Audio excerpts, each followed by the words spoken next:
Kill Team is a game of intense skirmish battles between elite operatives set in the grim darkness of the 41st millennium. To prepare you and your kill team for your first mission, we'll go through a few of the basics. Getting a game of Kill Team underway is simple, and the Kill Team starter set contains all the essentials you need to play, including a kill team for both players, a kill zone to play in, measuring gauges, tokens, and dice. Each kill team consists of a number of operatives, each with their own weapons, stats, and abilities which are found on their data cards. These can be found on the reference sheets in the starter set. To play a game of Kill Team, you need to know 4 key statistics. Action points limit, or APL. This is how many action points an operative can spend to perform actions per activation. Now, some actions cost more than 1 point, so the higher the number, the more things they can do. Move. The basic distance in inches your operative moves. Save. The rolled results you are aiming for to avoid taking wounds from enemy shooting attacks. Wounds. The number of wounds the operative can take before being incapacitated. Kill Team also uses a selection of tokens to help you and your opponents keep track of various effects during the game. For your first game, there are only a couple you'll need. You'll give these tokens to your operatives to decide whether they have an engage or conceal order.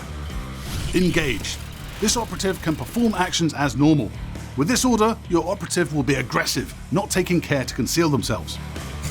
Conceal, the sneaky option. Your operative isn't a valid target for the enemy while they're in cover, but they can't perform shoot or charge actions themselves.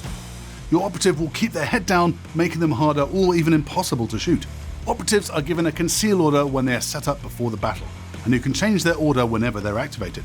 Remember, as soon as your operative goes into an engage order, they're revealing themselves to possible enemy fire. Order tokens have 2 sides. The lighter side shows that an operative is ready and has not yet been activated during that round, or turning point as they're known in Kill Team. When you've activated them, flip it over to the darker side to keep track of which operatives you've used. Objective markers track key locations on the battlefield. You'll score victory points by claiming these and also by eliminating enemy operatives. It is called Kill Team after all. The Kill Team with the most victory points at the end of the game wins. There's also an initiative marker to track who goes first in each turning point. But before the bolter shells can start flying, we need to put operatives on the board. For your first game, set them up like this, and make sure to give each of them a ready conceal token. Next, we must decide who has the initiative and gets to go first. Both players roll a dice, and whoever rolls highest gets the initiative. Pick one of your operatives to activate, but before they act, you get to decide whether to keep them on conceal or change their order to engage. The operative has that order until it's next activated. Each of the available actions costs action points, or AP. As you can see here, the reposition action costs 1 AP, dash costs 1 AP, and shoot also costs 1 AP. Each of the operatives in the starter set has an action point limit, or APL, of 3. This means they can perform a number of actions costing up to a total of 3 AP, such as reposition, dash, and shoot during their activation. Choose carefully because you can't perform the same action twice during an activation. You don't need to declare all your operatives' action as soon as they're activated though. You can perform an action and see its effects before choosing your next one.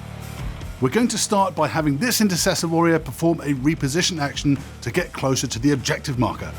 Their move characteristic is 6, so they can move up to 6 inches. We'll take the measuring gauge here and decide where to move the model. We'll then use the dash action to cover additional ground. A dash action is always a move of up to 3 inches. Next, we're going to take a pot shot at one of the Plague Marines. The attacker selects one ranged weapon marked with this symbol from their operative's data card. In this case, we're going to use the auto bolt rifle. The target operative must be visible to the attacking operative. If the defender has a conceal order and is in cover, the attacker may not target them at all, so we can't shoot at this Plague Marine warrior. Fortunately, the heavy gunner is out in the open, so they're a valid target. Let's unleash hell! Check the attacker's data card and note the number in the attack column beside the chosen weapon. In this case, it's 4. As such, you need to grab 4 d6 dice and roll them. Each result equal to or better than the weapon's hit statistic, in this case 3+, is successful, and these dice stay on the table. Dice that fail to hit are discarded. Any 6s are automatically classed as critical successes, often referred to as crits. All other successful rolls are normal successes. Clearly our dice have been blessed by the God Emperor himself. a crit and 2 normal successes. The defender now takes 3 d6 dice and rolls them. You might have noticed that this isn't mentioned in the operative stats. That's because, unless specified, every operative rolls 3 defense dice. Each result equal to or better than their save characteristic, in this case 3+, is successful, and these dice stay on the table. Dice that fail are discarded. Again, 6s are automatically classed as critical successes, and all other successful rolls are normal successes. Grandfather Nurgle is showing some favour to his followers too.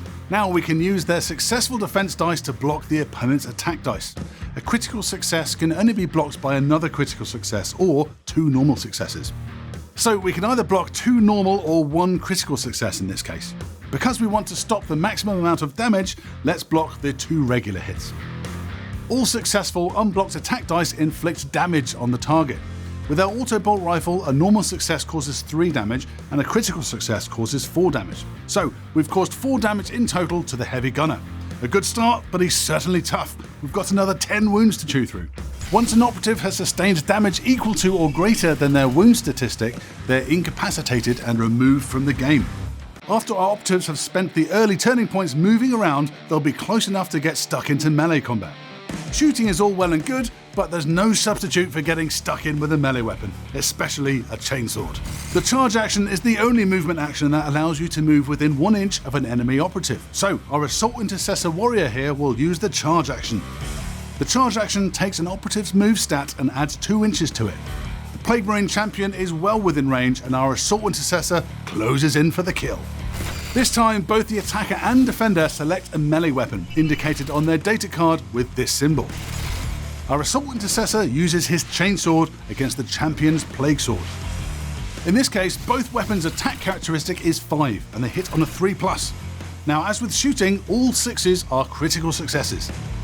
Now the real fun starts. Starting with the attacker, the players alternately resolve one of their successful attack dice.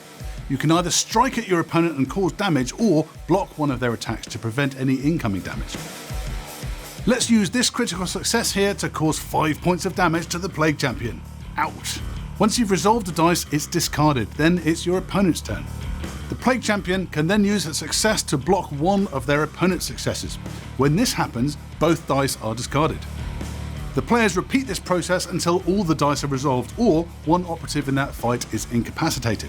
Deciding when to strike and when to block is one of the key things you'll need to master in Kill Team.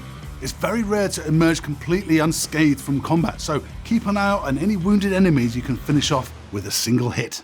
Now you've had a taste of how to move and fight with your Kill Team operatives, check out the Kill Team starter set. It's the ideal starting point for any budding player to get stuck into the new edition. It's got 2 complete kill teams, plus all the rules and terrain you need to start your special operations. The starter handbook has details of more in-depth rules, including counteracting, weapon traits, and a series of handy training missions to get you ready for the kill zone. When you're ready to try the full game, you can find free online light rules via the Kill Team app or the Warhammer community website.